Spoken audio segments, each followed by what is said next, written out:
sa Kanya ay sumamba sa Diyos na ating Ama. Sa ngalan ng Ama at ng Anak at ng Espiritu Santo. Amen. Sumainyo ang Panginoon. At sumaiyo rin. Kasama ng mga banal, katulad ni San Pedro Crisologo, alinan magpuri tayo sa Panginoon sa pamamagitan ng misang ito. At upang tayo maging marapat, alina't magsisimula tayo para sa ating mga kasalanan. Tayo pong lahat, inaamin ko sa makapangyarihang Diyos At sa inyo, mga kapatid, na lubha akong nagkasala sa isip, sa salita at sa gawa, at sa aking pagkukulang. Kaya sinasamo ko sa mahal na Birheng Maria, sa lahat ng mga anghel at mga banal, at sa inyo, mga kapatid, na ako'y ipanalangin sa Panginoong ating Diyos. Kawaan tayo na mapagmahal na Diyos, patawarin sa ating mga sala, at patnubayan hanggang sa buhay na walang hanggan. Amen. Panginoon, kaawaan mo kami. Panginoon, kaawaan mo kami. Kristo, kaawaan mo kami. Kristo, kaawaan mo kami. Panginoon, kaawaan mo kami. Panginoon, kaawaan mo kami. Yumuko tayo, maaaring ibulong sa Panginoon ang ating intensyon. Dasal natin na iatya ng Panginoon ang ating bansa sa malakas na lindol. Dasal din natin ang mga tumutulong sa ating simbahan, ang mga may sakit at ang mga nag-aalaga sa kanila, ang mga may pinagdaraanan ngayon sa buhay, ang mga nagpapamisa at ang mga kasama nating nagsisimba. Manalangin tayo. Ama naming makapangyarihan, ililingap mo ang mga walang inaasahan, kundi ikaw, hindi maidarangal at hindi magiging banal ang sino mang sa iyo napapawalay.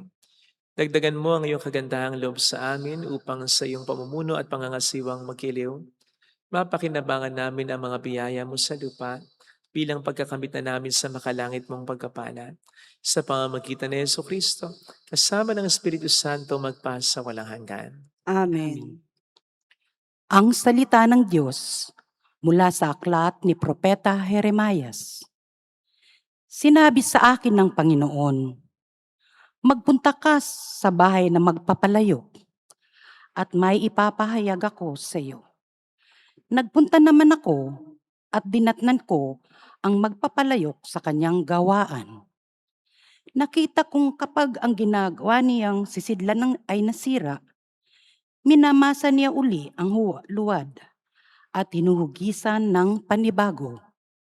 Pagkatapos, sinabi sa akin ng Panginoon, hindi ko ba magagawa sa bayang Israel ang ginawa ng magpapalayok sa luwad na iyon? Kayo'y nasa mga kamay ko, tulad ng luwad sa kamay ng magpapalayok. Akong Panginoon, ang may sabi nito. Ang salita ng Diyos. Salamat sa Diyos. Mapalad ang kinukupkop ng poong Diyos ni Jacob. Mapalad ang kinukupkop ng buong Diyos ni Jacob. O kaluluwa ko, ang Diyos papurihan. Pupurihin siya't aking aawitan. Aking aawitan habang ako'y buhay. Mapalad ang kinukupkop ng buong Diyos ni Jacob. Sa mga panguloy, huwag kang mga hawak. Kahit na kaninong di makapagligtas. Kung sila'y mamamatay, halik sa alabok. Ang anumang balangkas nila'y matatapos. Mapalad ang kinukupkop ng buong Diyos ni Jacob. Mapalad ang tao na ang kaniyang Diyos na laging katulong ay ang Diyos ni Jacob. Sa Diyos na Panginoon, umaasang lubos. Sa Diyos na lumikha niyong kalangitan, ng lupa at dagat at lahat ng bagay. Mapalad ang kinukupkop ng buong Diyos ni Jacob.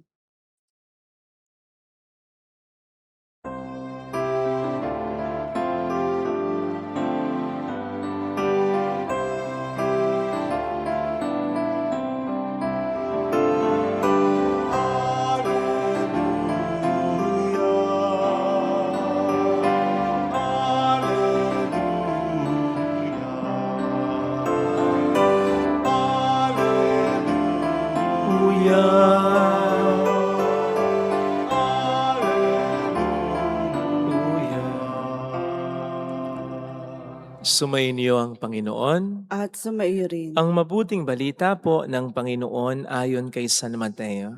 Papuri sa iyo, Panginoon. Noong panahong yon, sinabi ni Jesus sa mga tao, ang paghahari ng Diyos ay katulad din ng isang malaking lambat na inihagis sa dagat at nakahuli ng sari-saring isda. Nang mapuno ay hinila ito sa pampang. At naupo ang mga tao upang bukurin ang mga isda. Tinipon nila sa mga sisidlan ang mabubuti, ngunit itinapon ang mga walang kwenta. Gayon din ang mangyayari sa katapusan ng daigdig.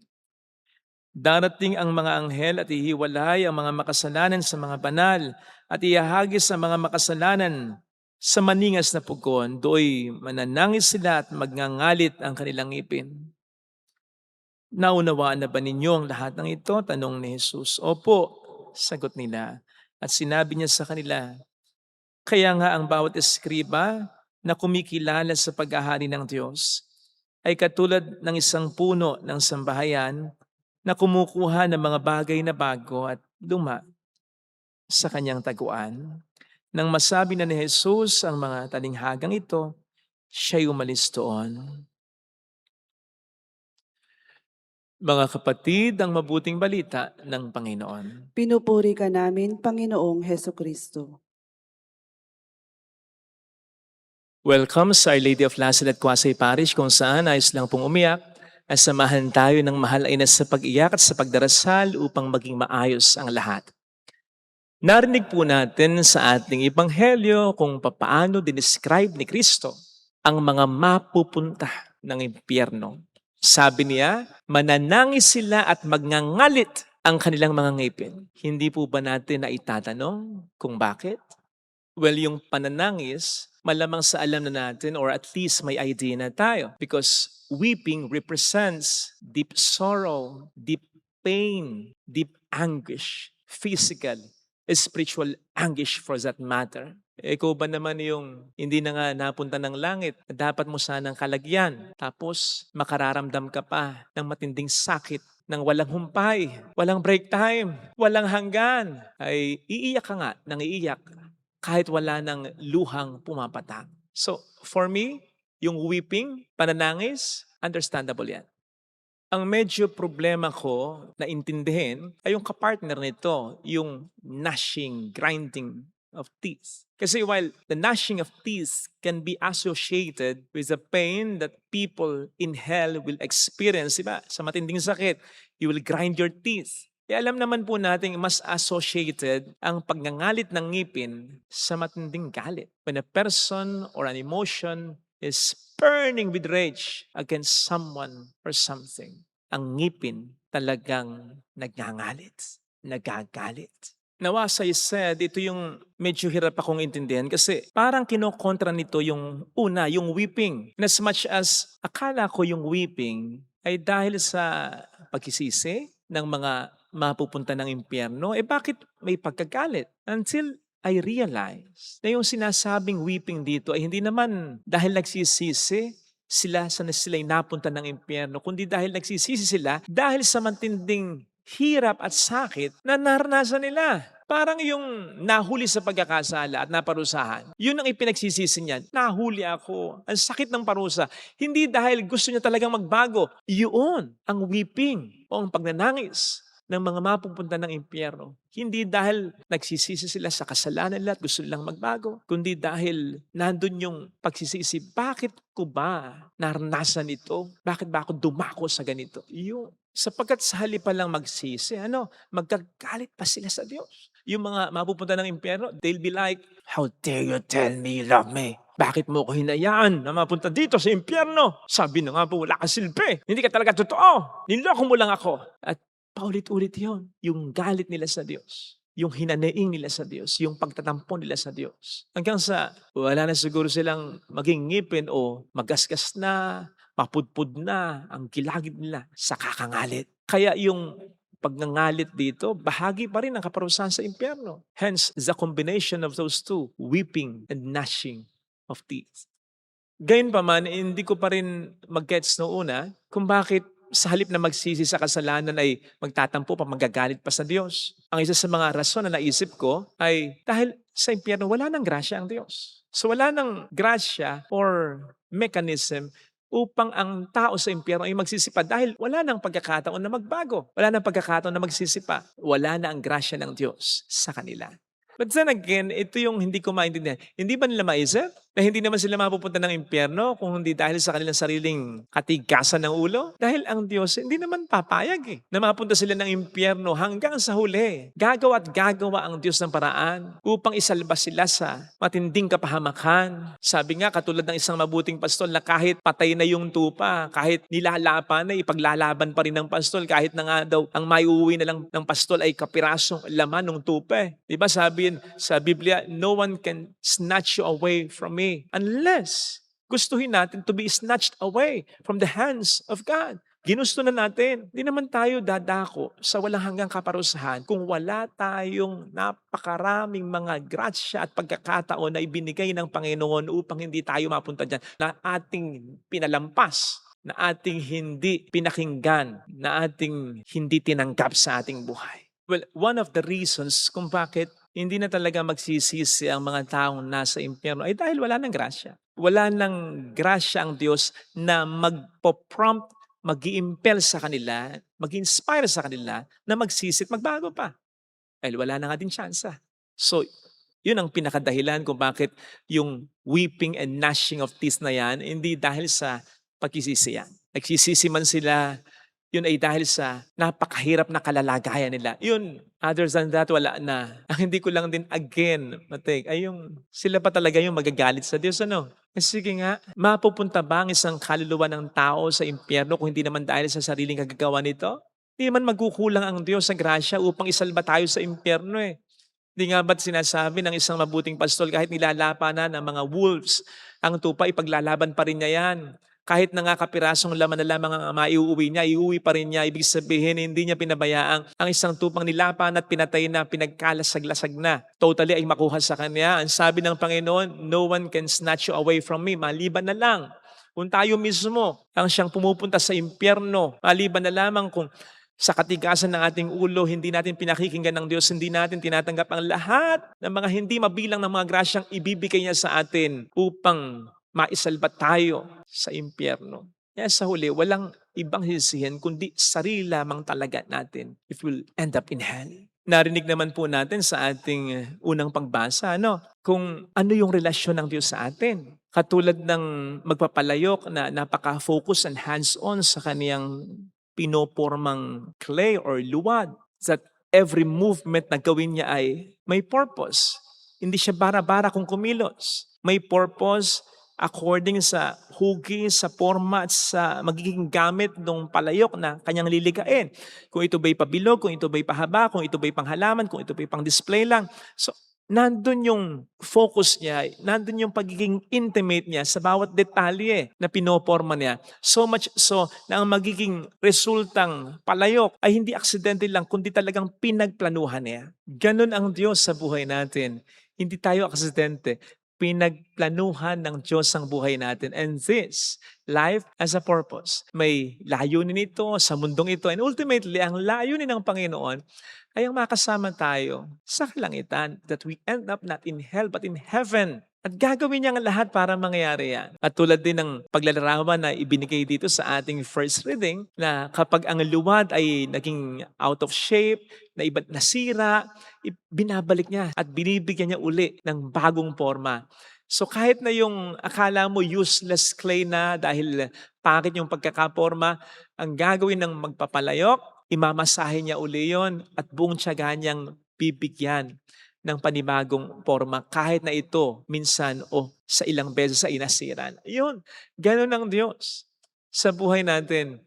Ano man ang maging kasalanan natin, ano man ang mga pangit na mangyari sa buhay natin, He will never give up. Gagawin at gagawin niya ang lahat para sagipin tayo. Yes, sins, failures, and the bad things that will happen in our lives can damage us, but God will do everything that He can in order to restore us. Basta, katulad ng luwad, let us just be humble enough to be formed by God to be formed by the potter. Kaya again, ang mga mapupunta ng impyerno, wala naman talagang ibang masisisi, kundi sarili lamang nila. Unfortunately, they'll be too proud to accept that.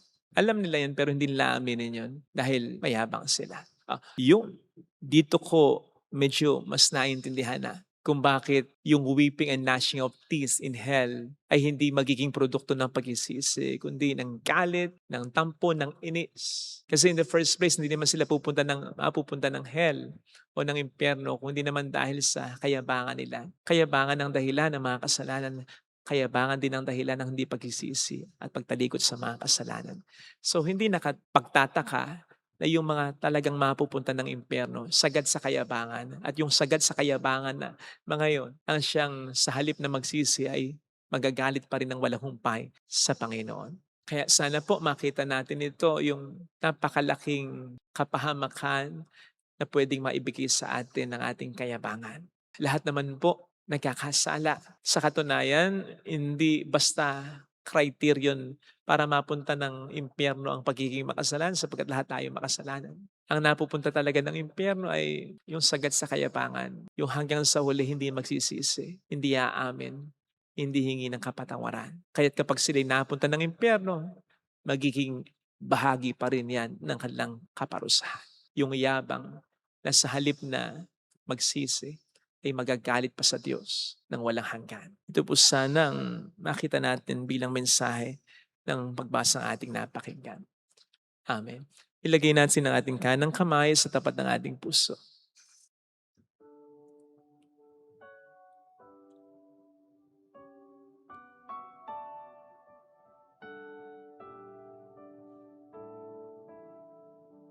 Alam kong may magagawa ang Diyos. Alam kong may magagawa.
Kami ng tawad sa maraming mga pagkakataon ng kayabangan na hindi na kami sumunod sa iyong kalooban, nang nakukonsensya kami, hindi pa kami nagsisi tumalikod sa aming mga kasalanan, kami pa ang may kanang magkalit.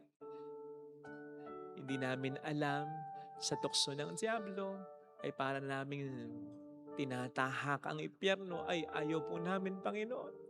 Ayaw naming sisihin ka habang buhay sapagkat ang pagsisisi ay dapat na sa amin at yun ay dapat na namin simulan ngayon pa lang.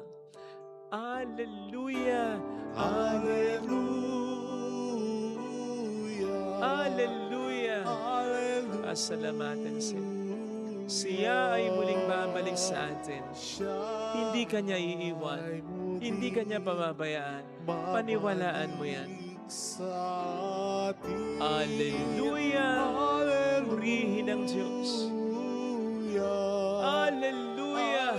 Sa takdang panahon, babalik ang Panginoon upang tayo ay tapat siya sa kaniyang mga pangako sa atin. Sabihin mo sa sarili mo, mayroong magandang mangyayari sa iyo. Kung lalapit ka kay Jesus, kung tayo magbabalik loob, kung tayo tatalikod na sa kasalanan, mayroong magandang mangyayari sa iyo. Mayroong Magpakumbaba tayo upang tayo magabayan sa'yo ni Kristo kung lalapit kay Jesus. kung lalapit kay Jesus. Papuri sa Ama, sa Anak, sa Espiritu Santo. Kaparan na sa unang-una, ngayon ang magpakailanman at magpasawalang hanggan. Amen. Pag-aalay.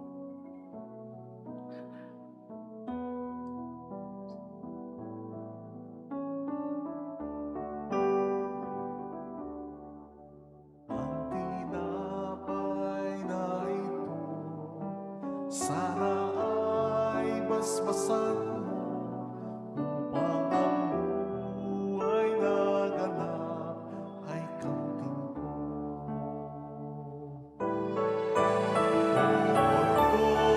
Diyos narito, ang tanging alay ko, at sa kamay mo inihandog ko alak at tinapay aming pinagmaguran, maging aming buhay sa'yo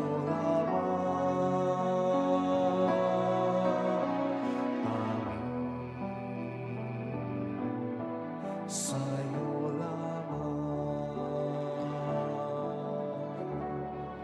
Manalangin tayo, pang ating handog ay maging kalugod-lugod sa Diyos samang makapangyarihan. Tanggapin nawa ng Panginoon itong paghahain sa iyong mga kamay, sa kapurihan niya at karangalan, sa ating kapakinabangan, at sa buong sambayanan niyang banal. Ama naming lumikha, tanggapin mo ang mga alay na sa iyo rin nagmula at kayo'y aming inihanda sa iyong dambana upang sa aming ginaganap na pagdiriwang ang iyong paglingap ay pagtaguyod sa tanan, magpabanal sa aming pamumuhay sa kasalukuyan at mag-akay sa amin sa ligayang walang katapusan sa pamamagitan ni Jesucristo. Kasama ang Espiritu Santo magpasa walang hanggan. Amen. Sumainyo ang Panginoon. At sumaiyo rin. Itaas sa Diyos ang inyong puso at diwa. Itinaas na namin sa Panginoon. Pasalamatan ng ating Panginoong Diyos. Marapat na siya ay pasalamatan. Ama naming makapangyarihan, tunay ngang marapat na ikaw ay pasalamatan. Nasa iyong aming buhay, pagkilos, pag-iral. Sa pamumuhay namin araw-araw, tinatamasa namin ang iyong pagmamahal. Sa pag-ibig mong ipinlas ang katauhan, ang Espiritu Santo'y unang aning bigay. Nang anak mong naglagak sa amin ng katiyakan na kalaang mabuhay kami sa piling mo kailanman. Kaya kaisa ng mga anghel na nagkisiawit ng papuri sa iyo ng walang humpay sa kalangitan, kami nagbubunyi sa iyong kadakilaan. Santo, Santo, Santo, Panginoong Diyos ng mga hukbo, napupuno ang langit at lupa ng kadakilaan mo, o sana sa kaitaasan. Pinagpala ang naparirito sa ngalan ng Panginoon, o sana sa kaitaasan. Ama naming banal, ikaw ang bukal ng tanang kapanalan. Kaya't sa pamamagitan ng iyong Espiritu, gawin mong banal ang mga kaloob na ito, upang para sa amin ay maging katawan at dugo ng aming Panginoong Hesukristo. Bago niya pinagtiis ang kusang loob na maging handog, kinawakan niya ang tinapay. Pinasalamatan ka niya, pinaghati-hati niya iyon. Iniabot sa kaniyang mga alagad at sinabi, tanggapin ninyong lahat ito at kanin. Ito ang aking katawan na ihahandog para sa inyo.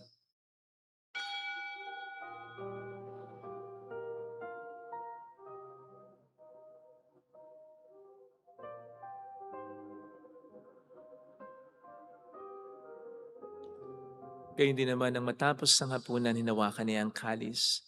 Uli kaniyang pinasalamatan. Iniabot niya ang kalis sa kaniyang mga alagad at sinabi, tanggapin ninyong lahat ito at inumin. Ito ang kalis ng aking dugo ng bago at walang hanggang tipan. Ang aking dugo na ibubuhos para sa inyo at para sa lahat sa ikapagkapatawad ng mga kasalanan. Gawin niyo ito sa pag-alala sa akin.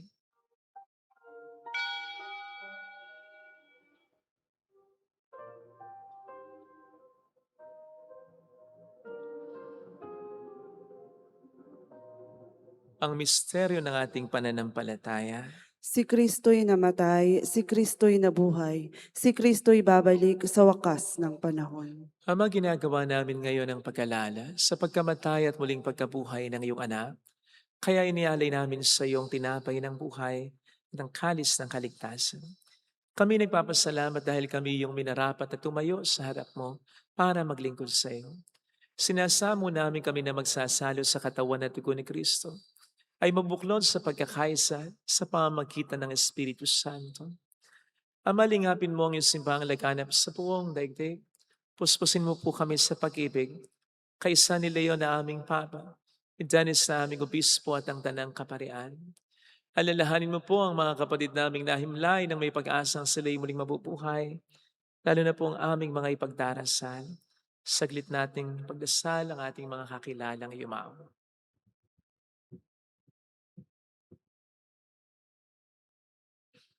Kawaan mo sila at patuloyin sa iyong kaliwanagan. Kawaan mo at paging tapatin kaming lahat na makasalo sa iyong buhay na walang wakas. Ay isang mahal na birhen ng lasal at ang ina ng Diyos. Isanuse ang kabiyak ng kanyang puso, lahat ng mga banal, katulad ni San Pedro Crisolog, na namuhay dito sa daigdig ng kalugod-lugod sa iyo.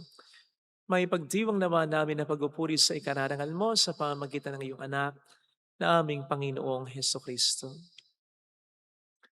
Sa pamagitan ni Kristo, kasama niya at sa Kanya, lahat ng parangal papuri ay sa iyo, Diyos amang makapangyarihan, kasama ng Espiritu Santo magpasawalang hanggan.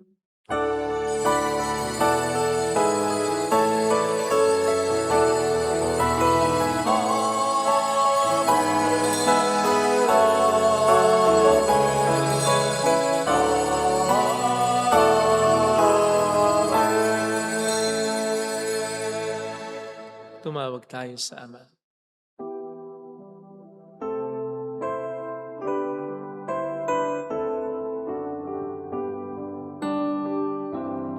Ama namin, sumasalangit ka, sambahin ang ngalan mo, mapasa amin ang kaharian mo, sundin ang loob mo dito sa lupa para ng sa langit.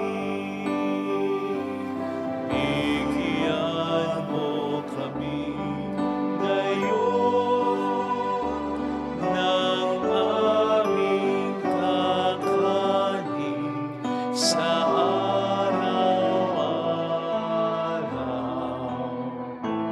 At patawarin mo kami sa aming mga sala, para na pagpapatawad namin sa nagkakasala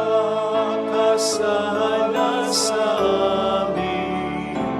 At huwag mo kami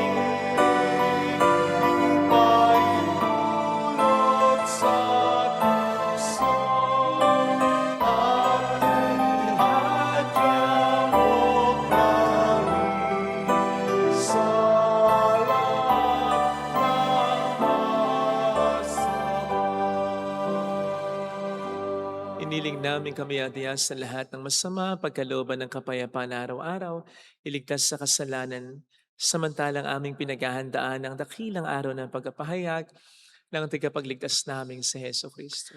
Sapagkat iyo ang kaharian, ang kapangyarihan at ang kapurihan, magpakailanman. Amen. Panginoong Heso Kristo, sinabi mo noon, sinasabi mo rin sa amin ngayon, kapayapaan ang iniiwan ko sa inyo, aking kapayapaan ang ibinibigay ko.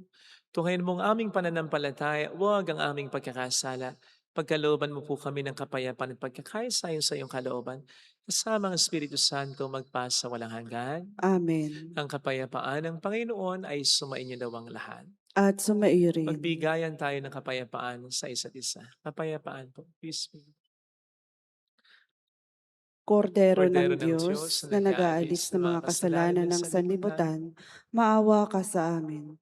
Kordero ng Diyos na nag-aalis ng mga kasalanan ng sanlibutan, maawa ka sa amin. Kordero ng Diyos na nag-aalis ng mga kasalanan ng sanlibutan, ipagkaloob mo sa amin ang kapayapaan. Narito sa harap natin ng Panginoon ang ating buhay at kaligtasan. Mapalad tayong inaanyayahan. Panginoon, hindi ako karapat-dapat na magpatuloy sa iyo, ngunit sa isang salita mo lamang ay gagaling na ako.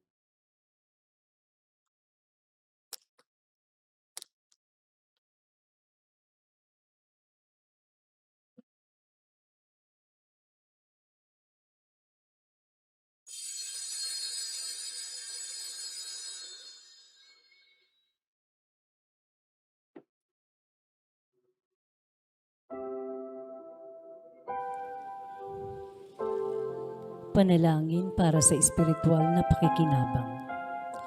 Panginoong Hesus, ako ay naniniwala na ikaw ay nasa kabanal-banalang sakramento. Iniibig kita ng higit sa lahat at ninanasa kong tanggapin ka sa aking kaluluwa. Sapagkat sa mga sandaling ito, hindi kita matatanggap sa sakramento. Tumuloy ka sa espiritu sa aking puso. Niyayakap kita na parabang naririto ka na. Inaalay ko ng buong buo ang aking sarili sa iyo. Huwag mong hayaang mawalay ako sa iyo. Amen.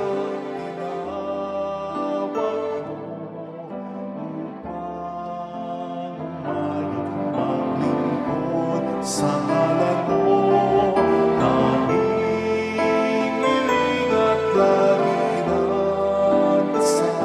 maging mapalad sanang tanggapin. Tanging pangarap ko, sana'y bigyanan, sa landas ko, awi na dugo. Ulap na nagsisilbing dilim sa langit ko, tunawin at gawing lahat sa buhay ikaw. Mula sa pagkakasala, ako'y muling ibangon mo at umasa ka. At umasa ka, at umasa ka. Maglilingkod sa'yo,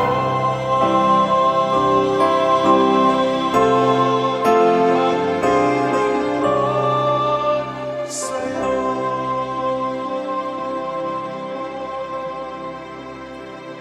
Manalangin tayo. Ama naming mapagmahal, pinagsaluhan namin sa banal na pakikinabang ang alaalang walang kupas ng iyong anak na nag-alay ng sarili niyang buhay para sa aming kaligtasan. Pagkalobong ito ay magdulot ng pagunlad sa ipinamana niya sa aming pagliligtas bilang tagapamagitan kasama ng Espiritu Santo magpasa walang hanggan. Amen. Holy God, Holy Mighty One, Holy Immortal One.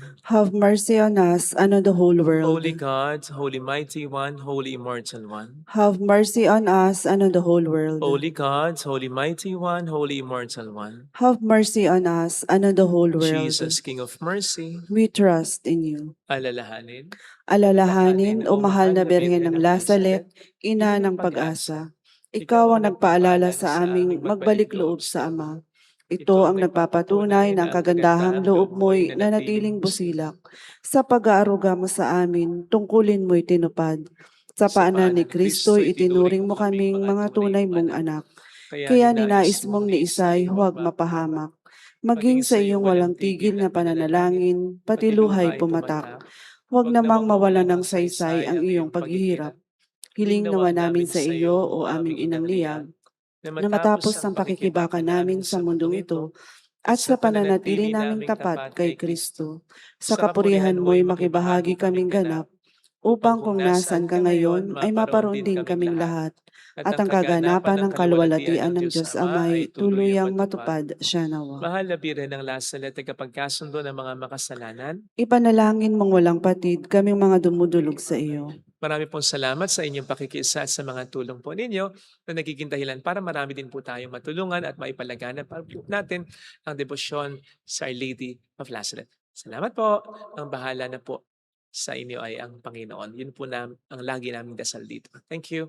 Sumainyo ang Panginoon. At sumairin. Pagpalain kayo kasama ng ating pamilya na mapagmahal na Diyos, ng Ama at ng Anak, ng Espiritu Santo. Amen. Kumayo tayo sa kapayapaan ni Kristo. Salamat sa Thank you. Diyos.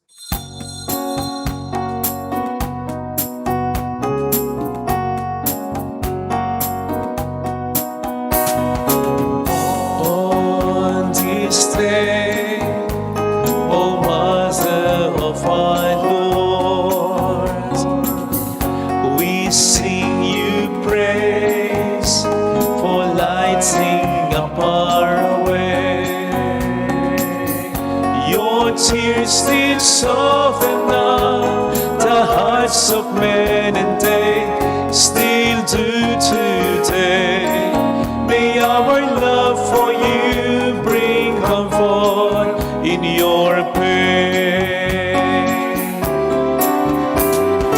On this day, O Mother of our Lord, we sing you praise for lighting up our way.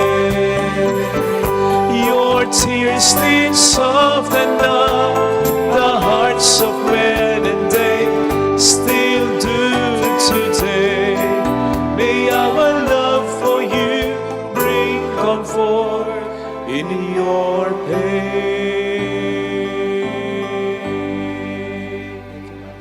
Salamat po.